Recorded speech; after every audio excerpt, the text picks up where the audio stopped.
TanyaWannabe coming from Malaysia. So this is going to be the two countries that are going to be represented in this semifinals match. And we are excited to say that their decks are going to be a bit grindy and also takes a high level of gameplay. What are we seeing right here in Adel's decks, Moonboy? So over here, first off, on the left, we have Aphelios, Zoe, PNZ, which we actually saw in one of the stream earlier, and followed up by Ashe Katarina, a deck that we have not really seen before in the whole tournament. And finishing off, he has a Draven Ezreal as well. So I think the key matchup over here is probably gonna be that Aphelios Zoe. Like, that is gonna be one of the strongest deck that he ever has, and we might see a little bit of a trick up his sleeve with that Ashe Katarina moving forward in the semifinals. That's right. That's right. These decks are going to be hard to pilot as well. And we're now seeing TanyaWannabe again with his own decks. TanyaWannabe is carrying a TF, Aphelios, Fiora, Shen, and Draven Darius. So, in your prediction, Moonboy, which decks from each player are most likely to be banned by each one?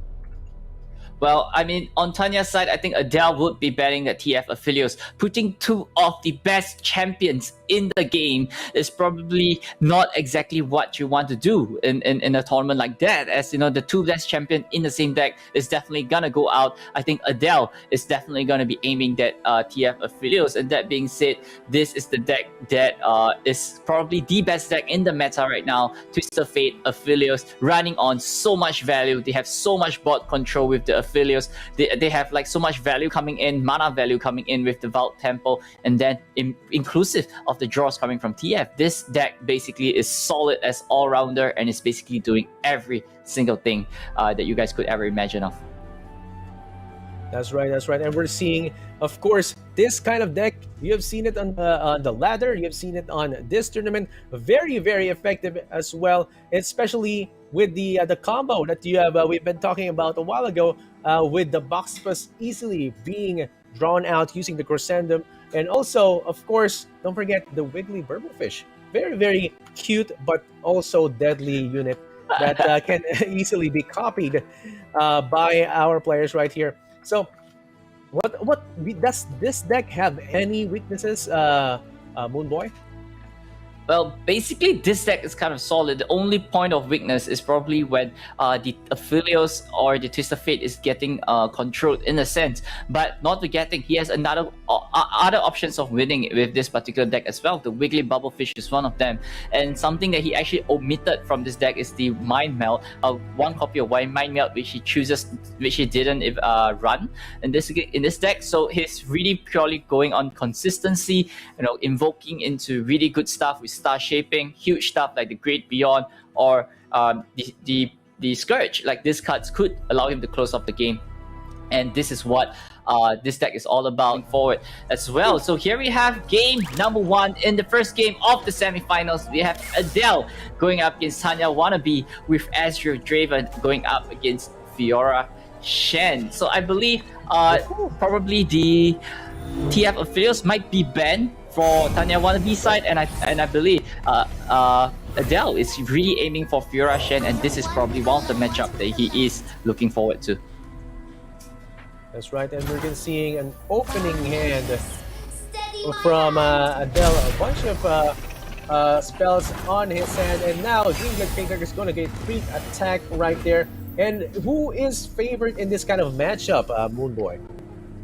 Well, as I said, Adel actually focused and kind of built his tournament lineup against against Fiora Shen. Fiora Shen is the most stable and is the most reliable deck in the whole tournament meta as of right now, and he is aiming for the deck that most players are gonna go for, and that is probably his best strategy. And looking at his hand, he has Scorched Earth, he has Mystic Shot, he has that Draven, he has that Arcanoid Sentry as well. I think he's really comfortable moving forward against Tanya, as anyways he's not gonna get any value. Tanya is not gonna get any value of that Fiora. That's right, and of course, Ken Punk's Pickpocket is going to be taken out by the Green Blade Caretaker. They're still one of the MVPs. Actually, the champions don't matter to me right here. This is the MVP right now. And River Shaper. You know why he's a champion? Because he just keeps on drawing out the answers that are needed by our players right here. And of course, a crucial end turn right there. A pass coming from TanyaWannabe. Why do you think he did that, good boy? Well, he probably don't want to play into any form of burn or any form of removal. And here we see a Draven followed by a Shen immediately coming in from Tanya.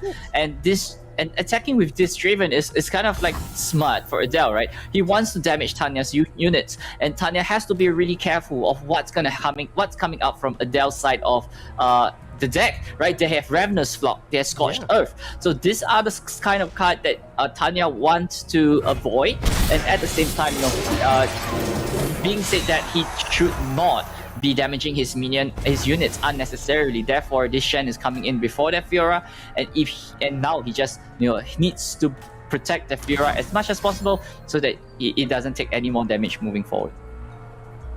That's right, and that's a free attack from the Draven of Adel right there, and going in with a Static Shock, possibly removing the Green Lake Caretaker on his side. And again, as you said a while ago, you can see that the Shen is within Ravenous Flock range. It can be taken out with 4 damage from the Ravenous Flock, and that's going to be a bit hampering the development of TanyaWannabe's units. And now we can see that the Fiora is live online. 2 champions that are highlighted in the deck, and let's see how Adel is going to react to this.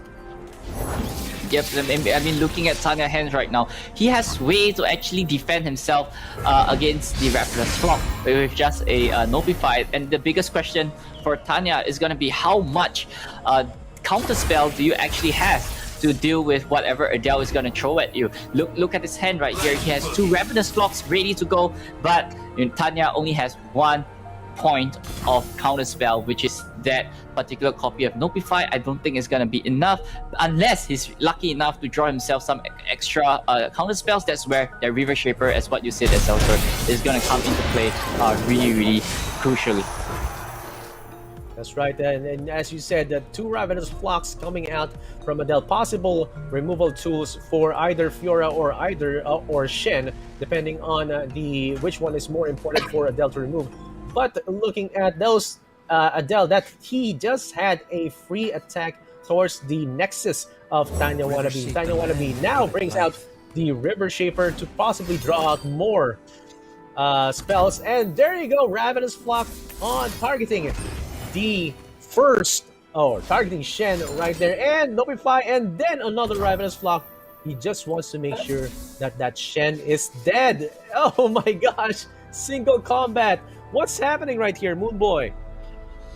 So over here, Tanya wants to get as much value as possible with the Shen before the Shen going down. He knows that the Shen is going out this turn. He's just gonna bring that Draven alongside with him. I think Adel is just gonna say no, it's not gonna happen. He might go for the Scorched Earth, but I believe it's not that important at this point of time, or he could have saved the Scorched Earth for something else. But Adel is immediately firing off, not allowing Tanya to get any value out of this trade. But that being said, 3 cards is spent on that one Shen, and that kind of means that he also kind of says that Tanya has ran out of counter spell, and Adel is just gonna be the one asking the question right now. Does Tanya has the answer to actually answers this question posing from Adel?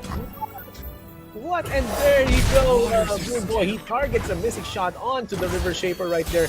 He knows how important you have to respect the River Shaper. That's how important it is. That's why he used the single removal, using the missing shot to remove it. And now it's going to be a bit hard for TanyaWannabe, but he has a Citra the Bold to possibly power up and of course prevent further damage, of course, to the Fiora. But will it be a good way for or good turn for TanyaWannabe to attack right now, Moonboy? Well, I think Adel is definitely not gonna allow Tanya to attack at this point of time. Here we see a Rummage immediately going into Ezreal, and the Arcanoid Sentry is a no-brainer coming from Adel, not allowing him to attack this turn. And if you're gonna attack with the Citra, it's gonna get in range of whatever that's coming from Adel. So this really discouraged Tanya from attacking at this point in time. And I think Adel is just in the driver's seat right now with the level up Ezreal on the field. And not forgetting, he has that Captain Farron in his hand to finish the game as well. So as of right now, Adel is just so comfortable taking out this Ezreal. Just means nothing to him at this point of time.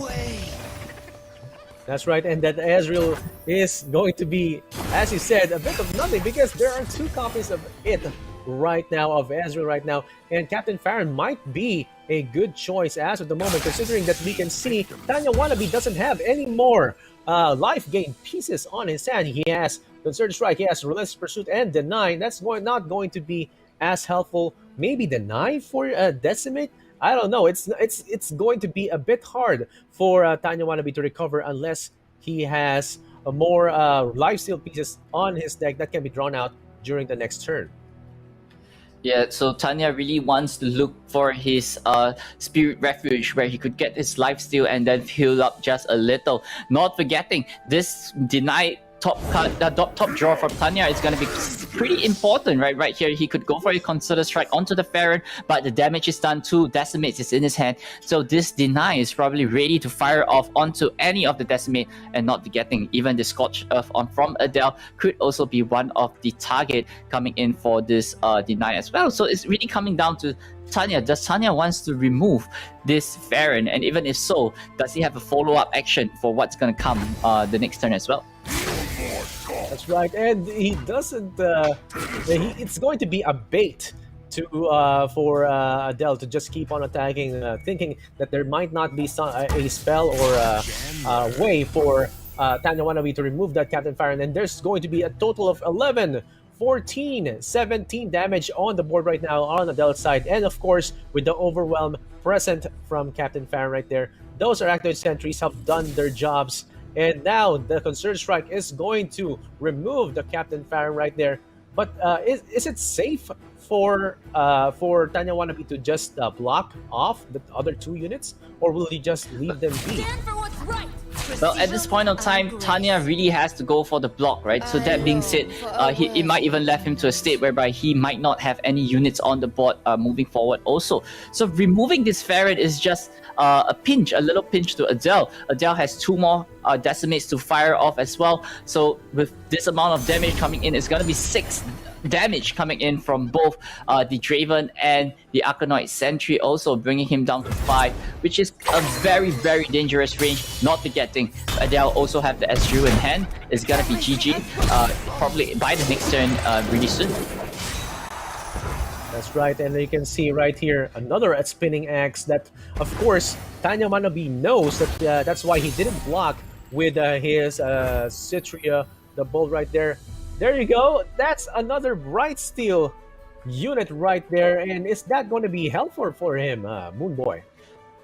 Well, the Bright Steel Protector is not where he wants to be. He wants to defend herself against the Decimate. He knows that this turn he's gonna eat a total of 8 damage coming in from both Decimates if he taps out of 4. So Tanya has to be really careful of dropping the Bright Steel Protector over here, or it's gonna be GG for himself. So he's definitely not going to drop any unit. He has to stay 4 mana up no matter what. So passing over here is right for Tanya, but I think Adel, at this point of time, Adel just has Tanya in his palms right here. That's right. We can see TanyaWannabe is in a pinch as of the moment, but maybe there might be still a Spirit's Refuge on the next turn. There's the first Decimate being put back, and that the Bright Steel formation is not going to help TanyaWannabe. There's the Ezreal going on the side of Adel. That means it's going to have 2 more damage, and I think that's it. That's TanyaWannabe conceding with an emote, and this is really, really hard. You can see 2 Decimates, a possible block with a possible Mystic Shot. That's a total of 10 damage just from the spells, and right now it's still going to be Adel's game. Yeah, so Adel going in with this attack just proves, and just want to check if Tanya has that sharp side to do with this Ezreal. Either way, he has enough enough spells in hand to actually do a total of 5 damage to Tanya's Nexus just by Ezreal itself. So here we see a spinning axe going onto the Ezreal, pinging him down to 4, and I think this is gotta be it. Tanya has no answer to this attack coming in from Ezreal. All he has is that deny. I think right here, Adel has it with just the Mystic Shot, or he could even just fire it off with that spinning axe, and it's gonna be GG for TanyaWannabe. That's right. That's a good line of plays coming up from Adel right there. He has more than enough damage to just finish off TanyaWannabe, and using Rummage instead to finish off with just exactly 1 damage coming off from the leveled up Ezreal, and that's it for game 1. Adel taking off game 1 with Flare right there, using the Rummage instead of the direct damage. And again, that was a hard matchup for TanyaWannabe. Did he have any way to turn the tides in that match, Moonboy? Well, probably at the